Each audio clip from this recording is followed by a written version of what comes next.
Welcome to this edition of the Million Dollar Mastermind podcast.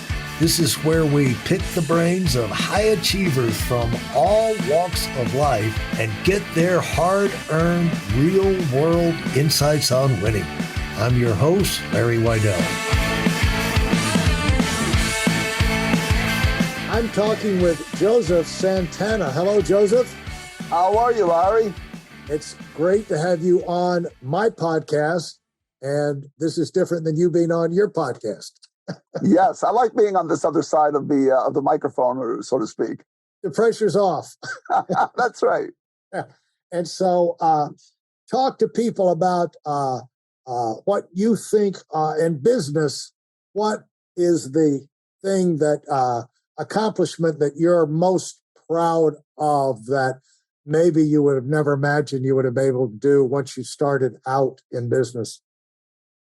Yeah, so years ago, I was an outsourcing executive, which means that my job was to find ways to drive cheaper, faster, and better services to my clients. And I worked for this little company called Siemens with about 1 million people scattered all around the world. And during that time, one of the things that I discovered was that my sales group was doing a bang-up job of selling more and more business, but we weren't able to keep up with the bench that we needed of leaders in order to fill that business. So if you know anything about outsourcing, if you cannot put a leader in place to take over that new account, you might just lose it to the runner-up because the client wants to get going right away. And so I started to look back at my bench and look at what was going on around me. And what I found was that we had a system that was set up that worked perfectly for most of the men that came to the technical side. It didn't work as well for the women that were coming over to the administrative side. So our system was designed to train the men on the administrative side so that they could be well-rounded and become a top leader. There was no corresponding system for the administrative people that were coming in or the women that were coming in. They were credentialized, smart, but they just didn't have that side. I made one small change, and that small change was I went back to my HR organization and said, hey, put in a corresponding training program or another module that's for this particular group, and that so that we can bring them up to speed as well. The net result was at the end of the year was a 17% increase in profit, and year over year, double-digit increases in profit. And that's when I got religion. That's when I realized, hey, you know what? If you figure out ways to utilize this new workforce more broadly, more widely, and more effectively, it's going to turn into revenue for your company. And how did that play out in the real world? How did that play out? Did you notice? What were things that just stuck out to you other than the numbers once it was done? Well, one of the things that stuck out to me was, hey, I was hanging on to more talent, which I needed. You know that in this game, especially in the outsourcing game, what you're selling is your people's talent and smarts. So I was getting more talent. I wasn't getting just talent from one side of the equation. I was getting it from both. And the other thing that stuck out to me was I began to become a detective that looked at my operation and asked myself, what areas do I have that I'm underutilizing because I'm not set up to fully support whatever group of people it is or whatever operation it is. And as a result, that's why I gradually transitioned over and started doing the work I started doing in the area that I currently run my business. And that set you up. I guess that put you in a position where you had unique insights where you went out. Now you're chairman of the CDO PowerCircle. And talk about what that is. And how so that's an association of people. They're called chief diversity officers. But the reason why I started this association was because most of the groups that existed before, and I had been part of some of those groups. In fact, I helped certain companies develop some of their groups, but most of them were boxed into this whole celebrating holidays, putting up pretty little icons on their website during certain times of the year to celebrate different types of, and I did not see how that alone was going to drive some kind of a business benefit. And moving deeper into the 21st century, I saw that there was a need to be able to address that because the workforce is changing, and organizations big and small have to be able to attract workers from that workforce and also be able to address that market. So I brought this group together as a group that's very business focused in terms of what they do. So they're bringing benefits to different people that are in the organization, but they're doing it in such a way that it helps the organization to be more effective in securing clients, securing business, and securing top talent. Now, how did you get started in business and work your way up the ladder to where you were running a 300-person employee, multi-million dollar wing of Siemens? Where was Siemens located at that time? Where? At that time, my office was located in New York City, so I had the New York City territory, and that was that particular area. Yeah. So if you look at my career, Larry, it's kind of a zigzag is the best way that I can describe it. So I went to school and studied finance. So by education, I was an accountant. But then back in I would say like the 80s and so forth, I could see that technology was taking over a lot of the accounting roles. So I used to work on Wall Street, and we used to do all types of reports that required a lot of bookkeeping and accounting people to track different securities and different buckets. And I literally could see that all this was being put into automated systems. And in fact, I participated as an advisor on committees to help the programmers to design systems that would take over some of that work. But I also realized that I was phasing out a lot of jobs in my particular area. Yeah. And I enjoyed the work in the systems area so much because I could see that it was the future. So I moved from that accounting field, and I became a systems analyst that automated all types of practices and processes. And I did it for a couple of brokerage houses. From there, I moved again when I saw that most of the work that was being done in technology, the stuff that I was enjoying doing, was being outsourced now to vendors. And more organizations were focusing in on their core, and they were taking these things like IT and so forth, and they were putting them out there to business practice outsourcing companies. And so, again, what I did was I pivoted and I moved into business process outsourcing of IT. That was what Siemens was doing at the time. I started out managing one of their accounts, which happened to be a brokerage house, Morgan Stanley. And then from there, I ended up heading the group and all of the operations in the New York, New Jersey, northern area. So would it be fair to say you developed a niche for systems, and then that turned into outsourcing these systems, and because you were doing it inside companies, but then you were seeing what was happening to the industry, and you didn't want to be behind the curve. Correct, Larry. Correct. And I think the way the future was going. Yes, and I think that what I was doing back then, and I think I do it somewhat instinctively because I've always been interested in looking out and seeing where things are going and repositioning. I think that gives people a tremendous advantage. But I think that what I was doing back then, which was good for me, is actually vital for people today. If you're a young entrepreneur today, or you're in a business, or you're working for a large corporation, you have to be looking out 5 or 10 years in terms of where things are going, because things are moving so fast. I'll give you a quick example. Think about just a year ago, around this time, who was talking about ChatGPT? Right. No one. All of a sudden, it just exploded on the scene. Now, here's the thing. ChatGPT 3 implies there was a ChatGPT 2 and a ChatGPT 1. Right. So that means that all of this stuff was in the works and was being developed, and people were just going on about it until all of a sudden in November, it exploded on the scene. Yeah. Professionals today and business owners cannot afford to let things explode on the scene. They have to have their hand on the pulse. And part of that pulse is, if we look at our organizations in terms of where the people are coming from that we're hiring, the populations that we're selling our products and services to, they're changing dramatically at a dramatic speed. And right now, organizations that are more in tune with that change are selling and are realizing revenue in excess of 34%. They're showing 19% better innovation revenue by understanding who they're selling to and where they're getting their people from. Organizations that delay doing that, or that delay looking ahead and preparing for the future, they may find themselves behind the 8 ball with not enough time to make that shift. So what I did back then, which was a good thing to do, I think today is a vital thing to do.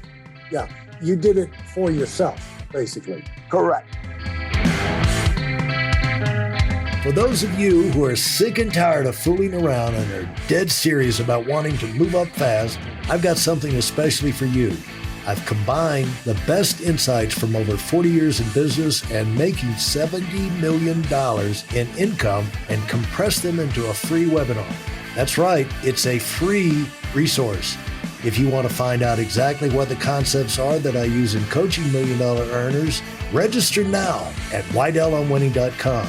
You'll discover the 5-part framework used by so many to reach their financial, personal, and professional goals. You can find that link in this episode's show notes.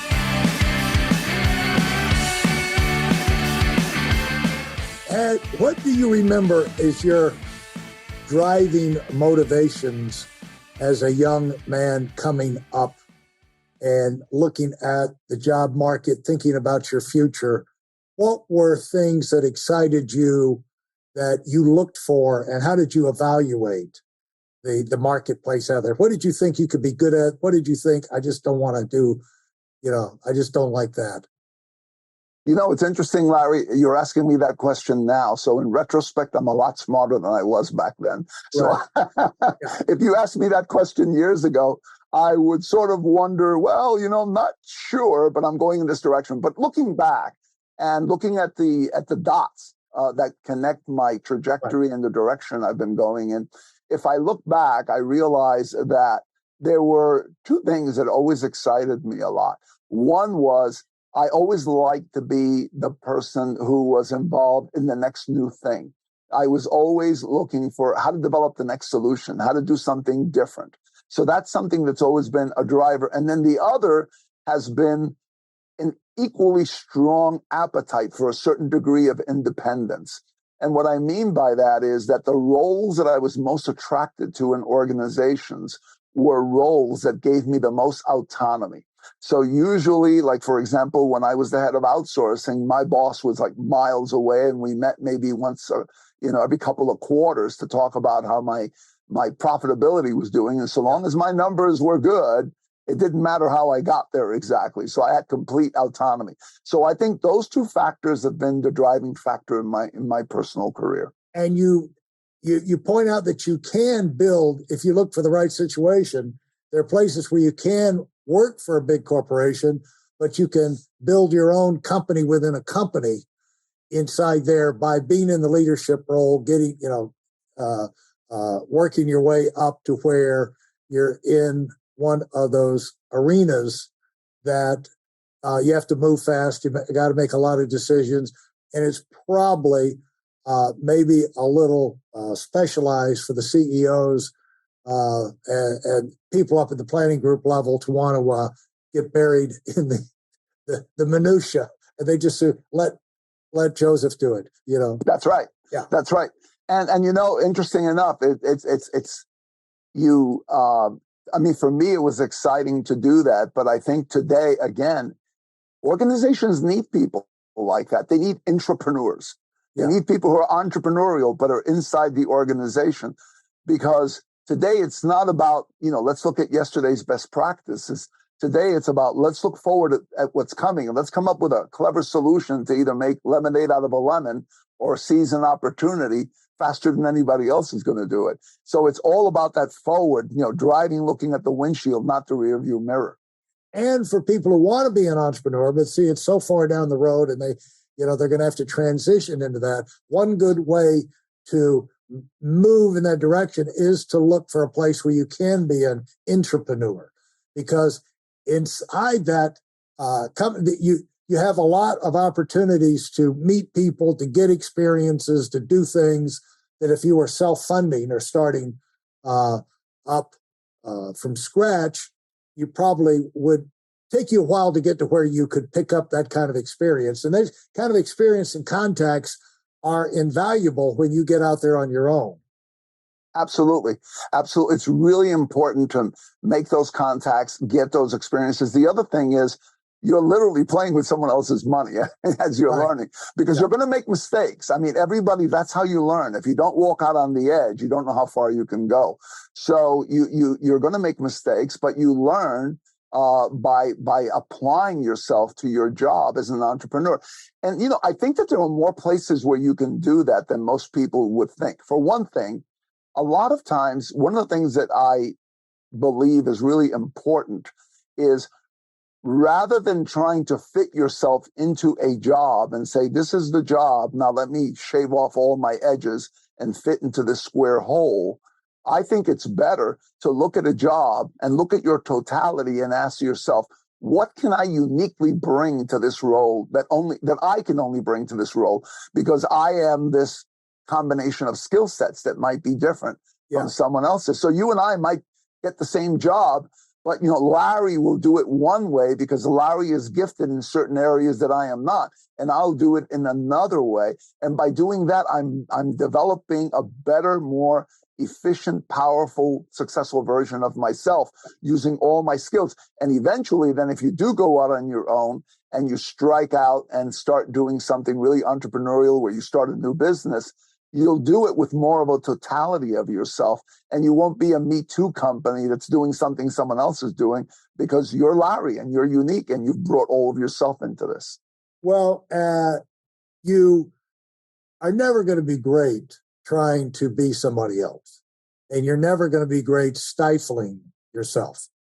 And there's a point at which you got to say, I got to be me. And I got to be the great me. I can't be the average me, but if I'm going to be great, I've got to be myself. And you got to take some chances. Where did you find yourself taking chances early on? You're in a position where you got 300 people to keep up with. That's kind of crazy inside a multinational corporation. And what is that like for you as a guy who just used to be you? And all of a sudden now you've got all of these moving parts inside significant companies, and significant roles, significant things you're changing inside these companies. A lot of responsibility zero back to you.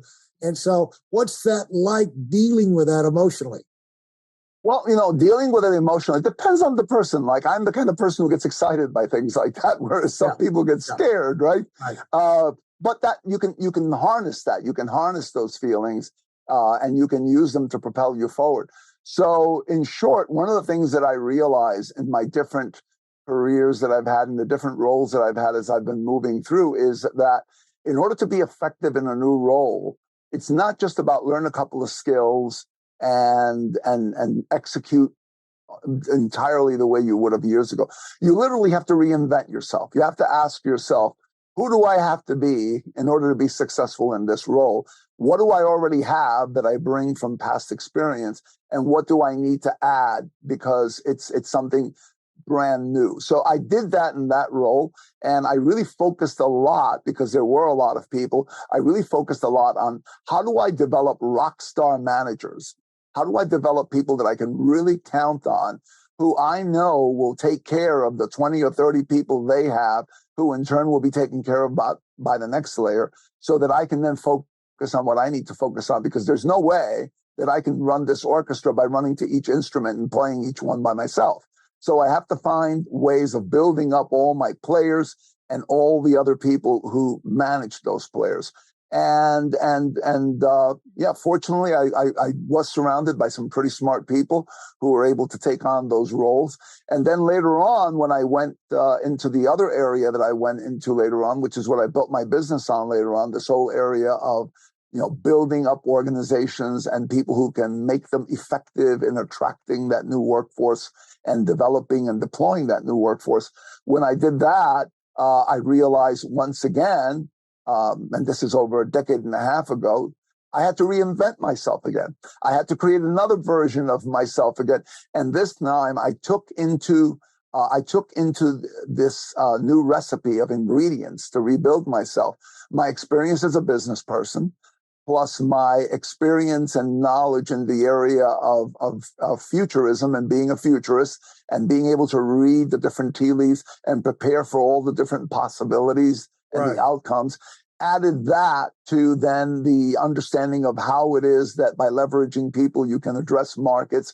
And then that's where my association, I think, stands as being different and unique in what it offers and what it does compared to others, because it is a combination of all those different talents and gifts. And again, very similar to when I was at Siemens and I had that large crew. I needed to develop really strong managers. In this particular case, what I needed to do is I needed to be selective about who I brought into my association. I needed to pick people to bring in who had the capacity to grow, develop, and be able to accomplish the things that needed to be accomplished to make a difference. So I couldn't just have an association where if someone was breathing, if someone could fog a mirror and they were in that particular field and they gave me a check, they were in. So we are selective about who we accept for that reason, because by having that selectivity, we have that strong team. Thanks for listening to the Million Dollar Mastermind. If you felt there were any valuable takeaways from this episode, please take a minute and leave us a 5-star review. Your feedback is important and really helps us get the word out to a wider audience. Remember, we have a valuable webinar that is absolutely free. Register for it right now at weidelonwinning.com.